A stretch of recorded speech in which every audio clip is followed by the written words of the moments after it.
You may not have heard of Dr. Stanley Dudrick, but odds are that he has directly impacted your life. The story of Dr. Dudrick goes something like this. He was a surgeon in the early 1960s.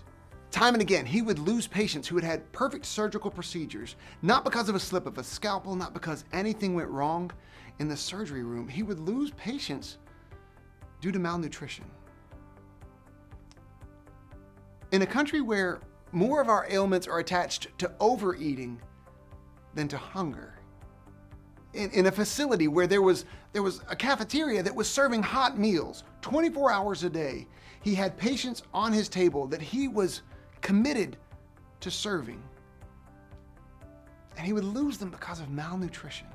Prior to 1967, it was an accepted medical limitation that there were going to be some patients who just couldn't eat for themselves. And if they couldn't take in the nutrition that they needed, odds are that they were not going to leave the facility. They weren't going to leave the hospital.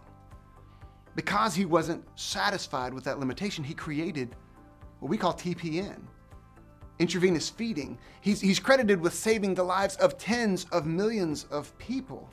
Show of hands for people who are aware of or who have been kept alive by an IV. You may ask the question, well, what does that have to do with my business? Well, let's consider the business landscape.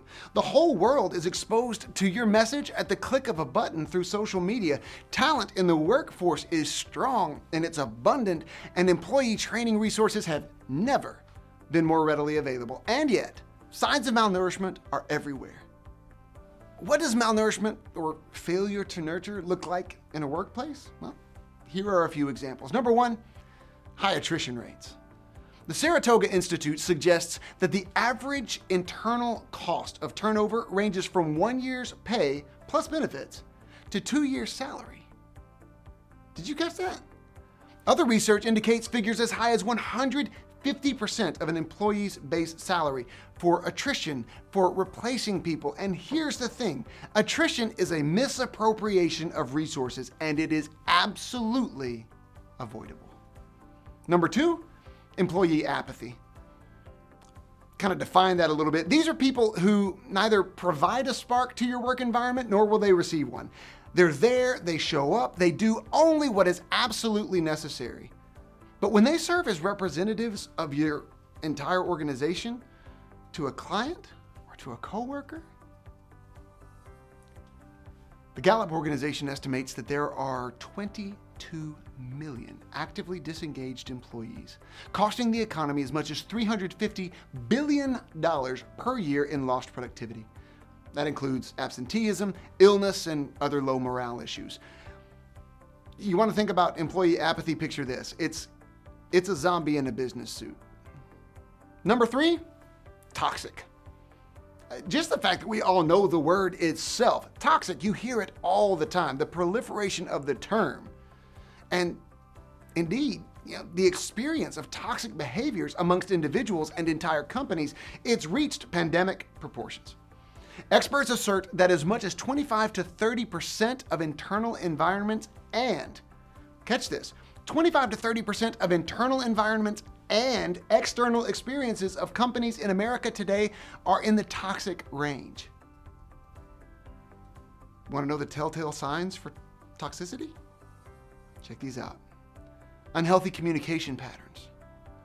Policies and procedures that are non-existent or they're poorly implemented at best. Toxic leadership.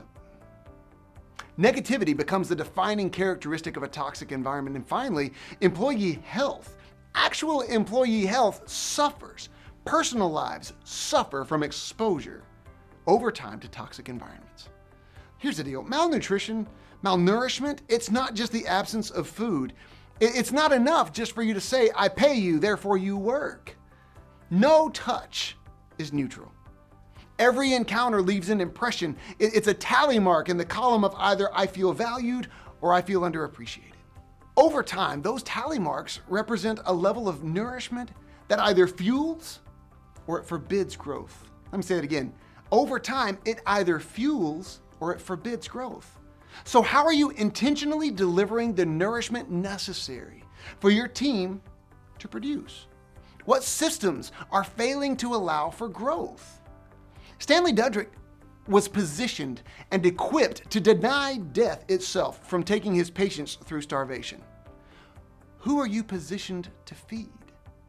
Look for signs of malnourishment. Whether you are in leadership or you're in the rank and file, look for someone today that you can bring a word of encouragement to. Look for someone today who is apathetic and ask them a simple question. Hey, tell me about your family. Tell me about home. Why? Because that's why they're there.